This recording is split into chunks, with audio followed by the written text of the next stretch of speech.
부모님들에게 감사드립니다. 우리 곁에 계신 분들 한번 인사 나누실 때 감사합니다. 우리 한번 인사 나누겠습니다. 감사합니다.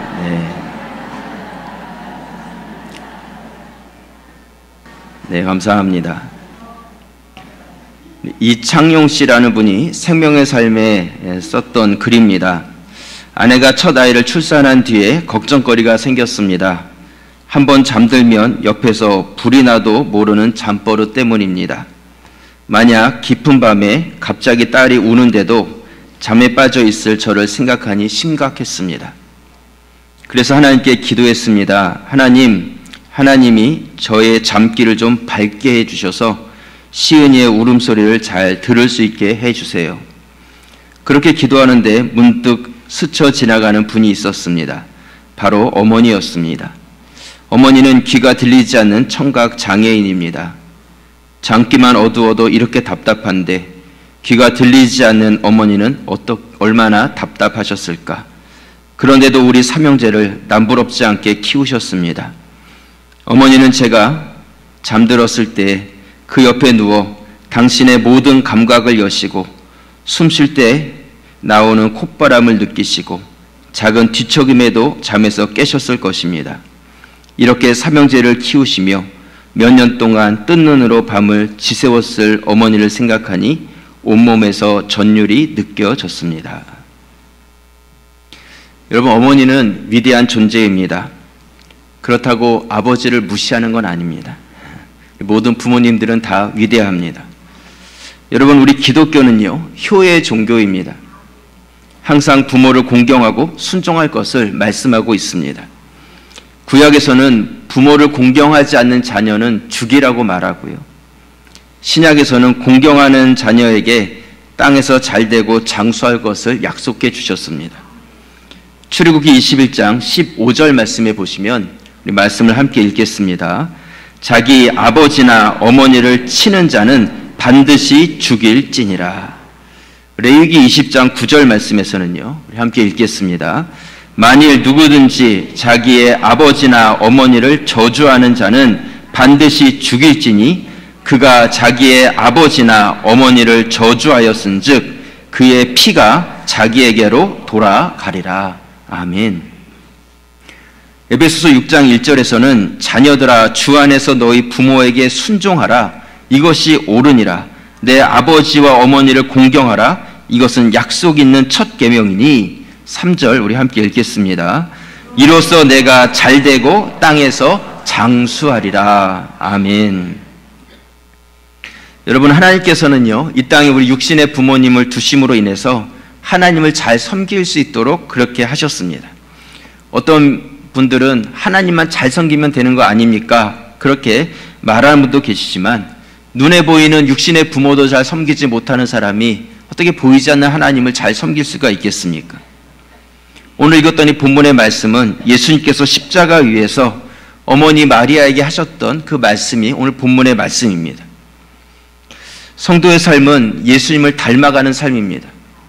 죽음을 앞두신 그 십자가 위에서 예수님께서 그 어머니에게 대하셨던 말과 태도들을 우리가 묵상하면서 그 어버이 주일을 맞아서 우리가 그 주님을 본받아서 닮아가야 될 것이 무엇인지 같이 생각해 볼 수 있는 이 말씀의 시간이 될 수 있기를 바랍니다. 오늘 요한복음 19장 25절 말씀에 보시면요, 우리 말씀을 요한복음 19장 25절 같이 읽겠습니다. 예수의 십자가 곁에는 그 어머니와 이모와 글로바의 아내 마리아와 막달라 마리아가 섰는지라.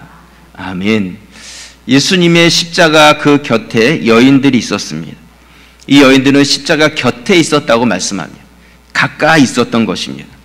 그렇기 때문에 예수님을 더 주목해서 볼 수 있었고 예수님께서 십자가 위에서 하시는 말씀을 정확하게 들을 수 있었습니다.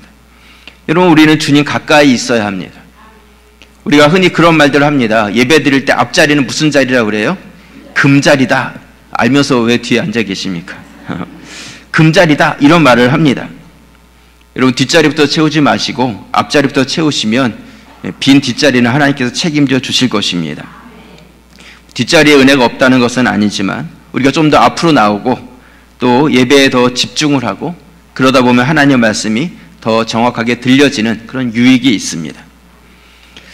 예수님의 어머니와 여인들은 예수님 곁에 십자가 아래에 있었기 때문에 예수님의 말씀을 똑똑히 들을 수 있었습니다. 예수님께서 뭐라고 말씀하셨냐면 오늘 요한복음 19장 26절 말씀 우리 함께 읽겠습니다. 예수께서 자기의 어머니와 사랑하시는 제자가 곁에 서 있는 것을 보시고 자기 어머니께 말씀하시되 여자여 보소서 아들이니이다 하시고 아멘. 예수님은 지금 십자가에 달려서 죽음의 고통 가운데 계셨습니다. 그 고통 중에 아래를 내려다 보셨는데 그 아래서 십자가에 달려 죽어가는 아들을 보고 있는 어머님의 모습을 보았습니다. 예수님 마음이 어떠했을까? 예수님은 맏아들로서 그 어머님을 끝까지 봉양해야 될 그런 책임이 있는 그런 아들이었습니다. 그런데 현실은 그 어머니를 봉양할 수 있는 상황이 아니었습니다. 그때 옆에 서 있는 제자 한 명이 보였습니다. 바로 요한이었습니다. 예수님께서는 어머니에게 이렇게 말합니다. 여자여 보소서 아들입니다. 어머니라고 부르지 않고 여자라고 부른 것은 내가 이제 더 이상 당신을 어머니로 섬길 수 없다는 것이죠. 하지만 그 옆에 있는 그 제자, 그가 이제 당신의 아들이 될 것입니다. 그렇게 말하고 있는 것이죠. 이제 내가 당신을 봉양할 수 없지만 이 요한이 새로운 당신의 아들이 되어서 당신을 봉양해 줄 것입니다. 이런 말씀입니다. 그리고 요한에게는 어머니를 부탁합니다. 오늘 요한복음 19장 27절 말씀 우리 함께 읽겠습니다. 또 그 제자에게 이르시되 보라 내 어머니라 하신대 그때부터 그 제자가 자기 집에 모시니라. 아멘. 요한에게 내 어머니다 이렇게 말하죠. 사실 요한은 야고보의 동생이었고 아버지는 세베대라는 아버지가 있었습니다. 어머니는 살로메라는 여인이 있었고 이 살로메라는 여인은 예수님을 찾아와서 예수님 나중에 주님께서 높은 자리에 되셨을 때 우리 두 아들 하나는 오른편에 하나는 주님 왼편에 그렇게 높여주십시오. 그렇게 부탁을 했던 여인이었습니다. 그런데 예수님께서는 요한에게 새로운 어머니를 소개하고 있습니다. 또 어머니에게 새로운 아들을 소개하고 새로운 어머니와 아들의 관계를 맺어주고 계십니다. 그리고 요한은 이때부터 마리아를 자신의 어머니로 여기고 그렇게 모셨다고 말씀하고 있습니다.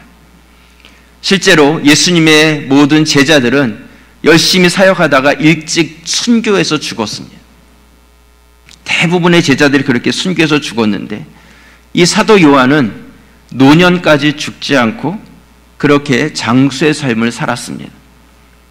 그렇기 때문에 다른 어떤 제자보다 어머니를 맡길 수 있는 제자가 바로 이 요한이었고 또한 부모를 공경하고 순종하는 자에게 이 땅에서 잘되고 장수의 복을 주시겠다는 그 하나님의 말씀이 요한에게 그대로 성취된 것을 보면 하나님의 말씀은 어긋남이 없는 것을 우리가 알 수 있습니다. 요한은 이때부터 마리아를 자기 집에 모셔드렸고 에베소 종교회의록에 보면 이런 글이 남아 있습니다. 바울이 열심히 전도를 해서 소아시아 지역에 교회들이 세워지고 또한 부흥의 역사들이 막 일어나게 되었을 때 AD 60년에 에베소에서 목회하고 있었던 디모데가 자신의 사역을 돕기 위해서 이 사도 요한을 청합니다. 와서 같이 동역하며 사역해 주십시오. 그래서 이 사도 요한이 유대에서 에베소로 이주하게 되었을 때 이 예수님의 어머니인 마리아를 자신의 어머니로 모시고 함께 이주하였고 에베소 그곳에 이 어머니 마리아를 위해서 집을 지었다는 그 기록이 이 종교회의 회의록에 남아있다는 것이죠. 비록 육신으로 자기를 낳아준 어머니는 아니었지만 예수님께서 십자가 위에서 주신 그 말씀을 사명으로 받아서 끝까지 어머니로 모셨던 그 사도 요한의 충성됨, 그것이 우리 말씀 가운데서 볼 수 있습니다. 여러분, 예수님께서는요 온 인류의 모든 죄를 구원하시기 위해서 십자가를 지시고 구원의 사역을 감당하셨습니다. 이러한 중요한 사역, 그리고 또 그 사역은 쉬운 사역이 아니라 목숨을 내어놓는 죽음과 고난의 그런 사역이었습니다. 그러한 사역 속에서도 예수님은 육신의 어머니에 대한 자신의 본분과 또한 그 책임을 잃어버리지 않았고 끝까지 그것을 감당하셨다는 것입니다. 이런 말씀을 우리가 보게 될 때 우리는 우리 부모를 섬길 때 어떤 핑계도 합당치 않다는 생각을 갖습니다. 저도 어머님이 계시지만 때로는 바빠요, 이래요 저래요 하는 그런 핑계를 가지고 잘 찾아뵙지 못할 때가 많습니다. 지난 주일에 어버이날을 앞두고 오랜만에 우리 형님네와 또 누님네와 어머님을 모시고 식사 대접을 해드렸는데 참 좋아하셨습니다. 그래서 제 안에 들어온 생각이 그런 것이었습니다. 우선순위를 두면 되는 것인데, 시간을 만들면 되는 것인데 핑계대면서 미뤄왔던 것이 참 죄스러웠습니다. 여러분, 예수님께서는 십자가 위에서도 아들로서 자신의 본분과 사명을 충실하게 감당하셨습니다. 어버이 주일입니다. 신방을 해보면 기도 제목들 가운데 그런 기도 제목들을 많이 내어놓습니다. 이제 연세가 많으셔서 우리 부모님 건강이 많이 안 좋으신데 기도해 주세요. 여러분, 아직 기회의 시간이 남아 있습니다. 아직 기회가 주어졌을 때 여러분이 충성되게 여러분들의 부모님을 성실하게 섬기는 그런 성도들이 되실 수 있기를 바랍니다. 하나님께서는 이 땅에 믿는 자들에게 이렇게 하면 내가 너에게 복을 주겠다 하는 그런 조건적인 복을 많이 말씀하지 않으셨습니다. 11조에 대해서도 11조는 우리 성도가 마땅히 드려야 될 것이며, 또한 드렸을 때 내가 복을 주나 안 주나 한번 시험해봐라, 이렇게 말씀을 하십니다. 하지만 부모 공경에 대해서는 그렇게 말씀하지 않으셨고, 부모 공경할 것을 명령하시고 공경하는 자에게 내가 반드시 복을 주겠다고 약속하고 계십니다. 내가 준 이 땅에서 잘되고 내 생명이 길 것이다, 그렇게 약속하고 계십니다. 여러분 다 복 받고 싶으시죠? 다 복을 사모하지 않으십니까? 성경은 우리가 복 받을 수 있는 방법을 분명하게 알려주셨습니다. 다른 어떤 것이 아니라 우리에게 주어진 그 부모님을 잘 공경하고 순종하고 그를 봉양하게 될 때 하나님께서는 우리에게 그 약속대로 놀라운 복들을 허락하여 주실 것입니다.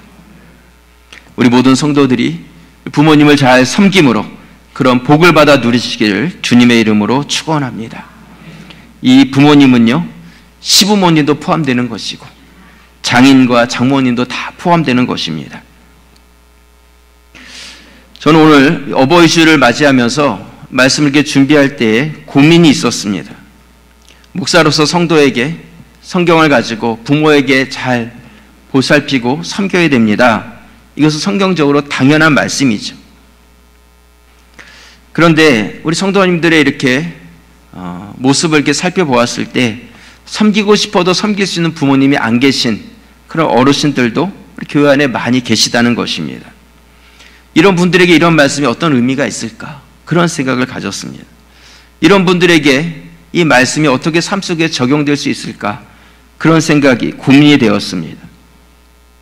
그러면서 이 말씀을 다시 한번 깊이 묵상하면서 예수님 편에서 어머니를 생각한, 또 요한의 편에서 그 어머니를 생각한 그 모습만이 아니라 어머니였던 마리아 편에서 예수님을 어떻게 바라보았을까 하는 그 마리아의 마음으로 이 말씀을 깊이 묵상하게 되었습니다. 마리아는 예수님의 십자가 가장 가까이에 있었습니다. 자식이 죽어가는 모습을 바라보고 있었습니다. 얼마나 그 마음이 아프고 찢어졌겠습니까? 만약에 내 자녀가 불치병에 걸려서 죽어가고 있다면 그 부모의 마음이 어떻겠습니까? 그러면서 저는 이 마리아가 예수님의 십자가 곁에서 어떤 말을 하였을까가 궁금했습니다. 그래서 말씀을 이렇게 찾아보는데 아무리 찾아도 마리아는 예수님 십자가 곁에 가까이 있었다고만 말하고 있지 어떤 말을 했다고에 대해서는 말하고 있지 않습니다. 마리아는 십자가 곁에서 침묵하고 있었습니다. 마리아의 침묵의 의미가 무엇일까? 내 아들이고 내가 낳았고 내가 양육한 아들입니다. 어느 누구보다도 이 예수에 대해서 가장 잘 아는 사람이 바로 이 어머니 마리아였습니다. 엊그제 신방하는데요, 한 집사님이 그런 말씀 하셨습니다. 젊었을 때 여자친구들하고 캠핑을 가는데 여자친구들만 간 것이 아니라 남자애들도 같이 껴가지고 함께 캠핑을 다녀왔다는 것입니다. 근데 그 사실을 부모님한테 걸리면 다리 몽둥이 부러지게 맞을 일이기 때문에 부모님께는 거짓말을 하고 우리 여자들끼리만 가는 거야 이렇게 하고, 나중에 사진 나왔을 때도 여자애들끼리만 찍었던 사진 이렇게 보여주면서 이렇게 다녀왔다고 거짓말을 했다는 것이죠. 나중에 결혼을 하고 나이가 들어서 어머니에게 사실 그때 남자애들도 갔었어, 그 얘기를 했다는 거예요. 어머니가 뭐라고 그러셨겠어요? 나도 알고 있었어. 엄마도 알고 있었던 것이죠. 속아준 것입니다. 부모는요, 자녀에 대해서 알고 있습니다. 알기 때문에 참아주고, 알기 때문에 기다려주고, 알기 때문에 눈 감아주는 것이 바로 부모의 마음입니다. 여러분, 자기 자식에 대해서 가장 잘 아는 그 마리아가 아무런 죄 없이 억울하게 죽어가는 자기 아들 예수에 대해서 왜 아무 말도 하지 않았겠습니까? 여러분이 어머니인데 내 아들이 죄도 없이 억울하게 사형을 당해서 죽어야 된다면 가만히 있을 부모가 어디에 있겠습니까? 미친 여자처럼 돌아다니면서 아닙니다, 이 판결은 잘못된 것입니다, 우리 아들은 이렇게 죽을 죄를 지은 자가 아닙니다, 억울합니다, 제발 좀 도와주십시오, 만나는 사람마다 손을 붙잡고 다리를 붙잡고 제발 좀 도와주십시오, 이건 잘못된 판결입니다, 도와주십시오, 이 말을 할 수 있는 사람이 바로 이 어머니 마리아였습니다. 근데 마리아는 침묵하고 있다는 것이죠. 아들 예수의 죽음이 억울하지 않아서가 아니라 그것이 하나님의 뜻이라는 것을 마리아는 알았기 때문입니다. 마리아는 결혼하기 전에, 남자를 알기 전에 천사를 통해서 내가 성령으로 이 아들을 낳았다는 것을 경험한 여인이었습니다. 마태복음 1장 18절 말씀, 마태복음 1장 18절을 함께 읽겠습니다. 예수 그리스도의 나심은 이러하니라. 그의 어머니 마리아가 요셉과 약혼하고 동거하기 전에 성령으로 잉태된 것이 나타났더니. 마리아는 예수님에 대해서 이는 내 아들이기 이전에 하나님의 아들이라는 것을 알고 있었습니다. 그래서 가나 혼인 잔치 때 포도주가 부족하게 되자 예수님께 찾아와서 도움을 청하고, 또한 그 하인들에게 뭐라고 이야기합니까? 시키는 대로 그대로 순종해서 하라고 그렇게 말을 합니다. 요한복음 2장 5절 말씀, 우리 말씀을 함께 읽겠습니다. 그 어머니가 하인들에게 이르되 너희에게 무슨 말씀을 하시든지 그대로 하라 하니라. 아멘. 무슨 말씀을 하시든지 그대로 하라는 거예요. 근데 여러분, 이것이 바로 어머니 마리아의 태도였습니다. 아들이지만 하나님의 아들로서 그를 믿었기 때문에 육신의 아들로서 그를 대한 것이 아니라 하나님의 아들로서 그를 대하고 있는 이 어머니의 마음이라는 것이죠. 너무나 잘 알기 때문에 이가 육신의 아들, 세상의 어떤 다른 사람들과 동일한 자가 아니라는 것을 마리아는 이 삶을 통해서 보여주고 있는 것이었습니다. 예수님의 십자가 가장 가까이 있었지만 예수님을 아들로서 바라본 것이 아니라 내 죄를 위해서 대신 십자가에 지고 죽어주시는 하나님의 아들이고 죄인의 구주로서 그를 바라보았고, 그렇기 때문에 마리아는 그 십자가 앞에서 침묵했던 것입니다. 제가 보니까 저희 교회 안에 믿음의 1세대가 되신 분들이 많이 계십니다. 육신의 부모님은 이제 계시지 않고 이제는 내 차례구나 하는 생각으로 신앙생활하는 분들이 많이 계십니다. 신방을 하면서 기도 제목 가운데 믿음에서 떠난 자녀들을 위해서 기도하시는 분들이 너무너무 많습니다. 아마 우리 교회 성도 가운데 예배 가운데 떠났고 신앙 가운데 떠났던 우리 자녀들만 우리 교회로 다시 돌아와도 우리 젊은이들과 우리 청년들 많이 부흥할 거라고 믿습니다. 우리 부모님들이 안타까운 마음으로 지금 기도하고 계세요. 여러분, 오늘 마리아의 모습 속에서 본을 받으실 수 있기를 바랍니다. 마리아는 내가 낳은 아들이지만 예수님에 대해서 내 죄를 속하고 구원하실 구주로 믿는 그 고백이 그 안에 있었습니다. 제가 지난 주일 어린이 주일에 잠언 말씀을 전하면서 자녀들에게 마땅히 가르쳐야 될 그 길이 있습니다, 그런 말씀을 드렸습니다. 그러면서 가르친다는 것은 말로만, 입으로만 되는 것이 아니라 삶으로, 행동으로 보여주는 것이 가르침입니다. 말로 하는 것은 쉽지만 행동으로 보여주는 건 쉽지 않습니다. 여러분, 이제는 여러분들이 그것을 하셔야 돼요. 내가 예수를 믿고 섬기는 그 모습을 우리 다음 세대, 우리 자녀들에게 보여주는 부모님들이 되셔야 합니다. 형식적인 믿음 생활, 이중적인 말과 행동, 이 모습을 보여주는 것은 이제는 그치고 내가 정말로 하나님을 믿고 그 말씀대로 따라 순종하고 또 말씀대로 살아감으로 인하여서 하나님의 역사가 내 삶 가운데 보여지는 것, 하나님의 임재를 경험하는 그 모습이 우리 자녀들에게 보여질 수 있어야 합니다. 저는 매일 성경 역대상 1장부터 9장까지의 긴 족보의 내용을 이렇게 묵상하면서 은혜를 받은 것이 있습니다. 그것이 무엇이냐면 수천 년이 흘렀어요. 아담부터 시작해가지고 그렇게 많은 세월이 흘렀는데 이 믿음의 계보가 끊어지지 않았다는 것입니다. 이 족보의 내용은 그렇게 어렵지 않아요. 누가 아들을 낳았고 죽었더라. 누가 누구를 낳았고 죽었더라.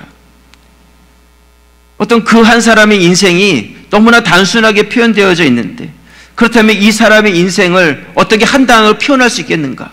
다른 것이 아니라 내가 가졌던 신앙과 그 믿음을 다음 세대 자녀들에게 주고 죽은 거예요. 내가 다음 세대에게 그것을 보여주고 그도 나처럼 살게 하고 내가 죽은 것이죠. 그렇기 때문에 신앙의 대가 끊어지지 않고 그것이 이어져 갈 수 있었던 것입니다. 여러분, 내 대해서 신앙이 끊어져야 되겠습니까? 우리 가정과 우리 믿음이 내 대해서 끊어져서 되겠냐는 것이죠. 다윗과 함께했던 그 나라를 같이 세웠던 그 용사들에 대한 명단이 이 역대상에 나와 있습니다. 근데 그 명단에 30명의 용사들, 그 말씀들을 이렇게 묵상하면서 그 안에도 동일한 말씀들이 흘러가고 있는 거예요. 누구의 아들이더라, 누구의 동생이더라, 이런 말씀들을 보면서 아, 이 사람들이 한 가족이었구나, 한 가문이었구나, 이런 것들을 볼 수 있는 것이죠. 어떻게 이 가문은, 어떻게 이 가정은 용사의 가정이 될 수 있었을까? 어떻게 용사의 가문을 이루어갈 수 있었을까? 그것은 바로 1세대들이 그러한 모습, 그러한 힘 있는 용사의 모습을 보여줬고 신앙의 견고한 모습을 다음 세대에게 보여줬기 때문에 다음 세대가 그것을 본받아서 신앙의 명문 가정으로, 용사의 가문으로 그렇게 세워져 갈 수 있었던 것입니다.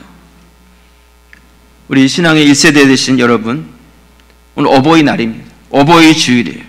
어버이 주일이니까 무엇인가 내가 받으려고만 하는 그런 마음을 가지지 마시고 내가 우리 다음 세대를 위해서 물려줘야 될 것이 무엇이고 그들에게 가르쳐줘야 될 것이 무엇이고 내가 부모로서 본을 보여야 될 것이 무엇인지를 여러분들이 분명히 하실 수 있는 시간이 되실 수 있기를 바랍니다.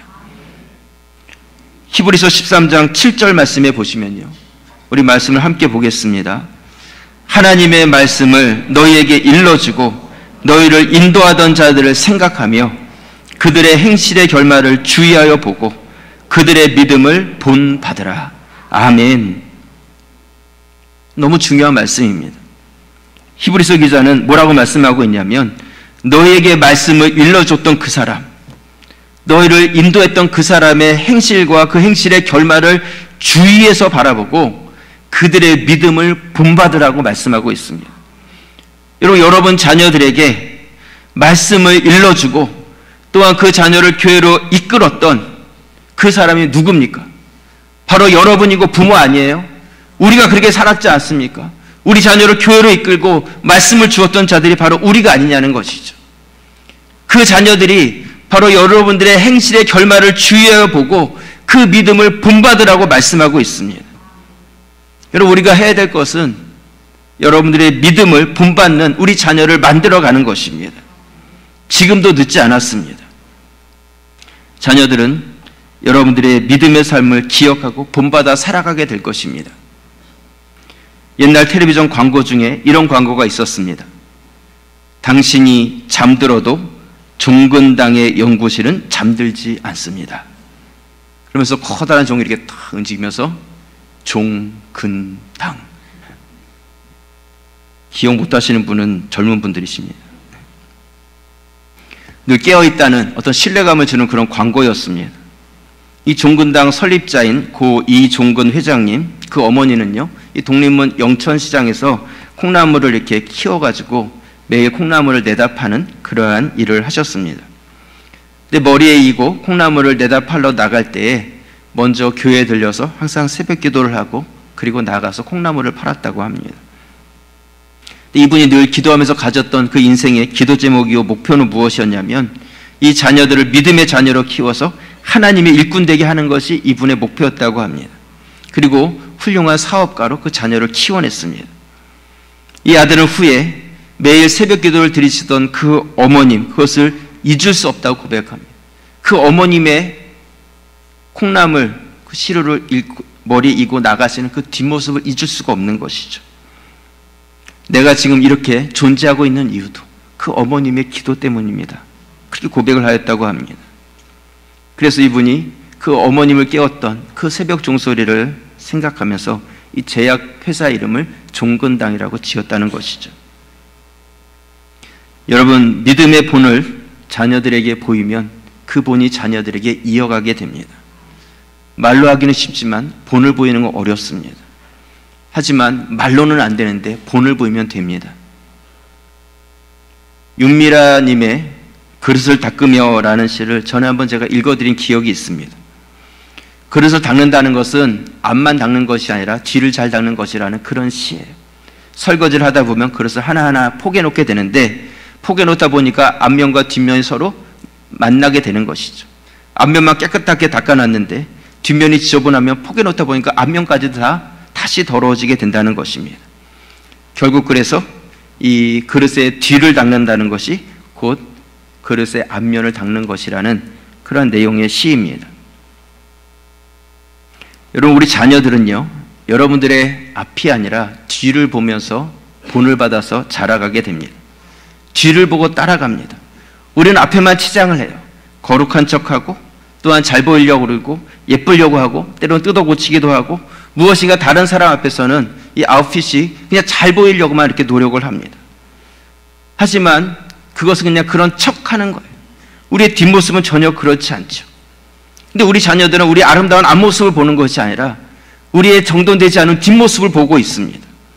여러분, 우리의 뒷모습이 깨끗한 그러한 부모, 우리 1세대들이 되어주시길 부탁을 드립니다. 교회를 떠났던 이 자녀들이 다시 교회로 데려오고 그렇게 되고 싶으시다면 여러분들 가운데 이 뒷모습의 변화가 있는 성도들이 되셔야 합니다. 이제 자녀들을 위해서 내 뒷모습을 정돈하고 그 뒷모습의 아름다움을 보여주실 수 있기를 바랍니다. 그래서 우리 자녀들이 볼 때 우리 아빠가, 우리 엄마가 변했네. 이 변했다는 그 말은 앞모습이 변했다는 것이 아니에요. 여러분들이 보이지 않았던 그 뒷모습이 변했다는 것입니다. 아버지 학교를 다시 하시든지 어머니 학교를 다니시든지 뭔가 우리가 바뀌어져야 됩니다. 가정 안에서 우리의 지금 이 모습을 고집하시지 마시고 우리 자녀들에게 보여줄 수 있는 성도들이 되실 수 있기를 바랍니다. 교회 안에서도 마찬가지입니다. 먼저 믿은 자들이 기득권만 가지려고 하지 마시고 먼저 섬겨주고 희생하는 모습을 보여주시길 바랍니다. 믿어주시고 또한 젊은 세대, 다음 세대들을 지지해 주시는 그런 분들이 되어주실 부탁을 드립니다. 예수님께서 십자가 지실 때에도 제자가 곁에 와 있었어요. 요한이었습니다. 십자가 지실 때 제자들이 다 뿔뿔이 도망쳤고 요한도 도망쳤던 제자였습니다. 그런데 다시 돌아와서 여기 와 있는 것이죠. 예수님은 그 요한을 책망하지 아니하셨고 오히려 그 요한에게 어머니를 부탁합니다. 내 어머니라. 그 의미 속에는 너 도망갔던 거 내가 다 용서해. 내가 너 믿어줄게. 너 이 사명을 감당해봐. 예수님께서는 그 십자가 위에서도 끊임없는 사랑으로 그 요한을 품어주었습니다. 요한은 이 큰 사랑을 받았기 때문에 그가 후에 사랑의 사도라는 별명을 가질 정도로 넉넉하고 풍성한 사랑을 나누는 그런 사도가 되었습니다. 여러분들이 자녀들에게 어떤 태도를 보이고 얼마나 사랑해 주느냐, 얼마나 풍성하게 그들을 품어주느냐에 따라서 그들도 그런 삶을 본받아서 살아가게 될 것입니다. 여러분, 가정 안에서 여러분이 말하고 행동하실 때 내 자녀, 내 손주가 나를 보고 있고 나를 본받고 있다는 것을 의식하고 기억하시기 바랍니다. 교회 안에서 말하고 행동하실 때에도 초신자들이, 우리 다음 세대들이 나를 보고 본받고 있다는 그 사실을 의식하면서 말하고 행동하실 수 있기를 부탁을 드립니다. 우리 가자지교회 모든 성도들은 위로는 부모님에게 효를 행함으로 약속의 말씀대로 그 축복을 받아 누리시고 또한 다음 세대에게, 자녀들에게 아름다운 신앙의 본을 보이심으로 성숙된 믿음의 자녀들을 만들어내는 그러한 성도들이 되시기를 주님의 이름으로 간절히 축원합니다. 기도드리겠습니다. 아버지 하나님, 은혜 고맙고 감사드립니다.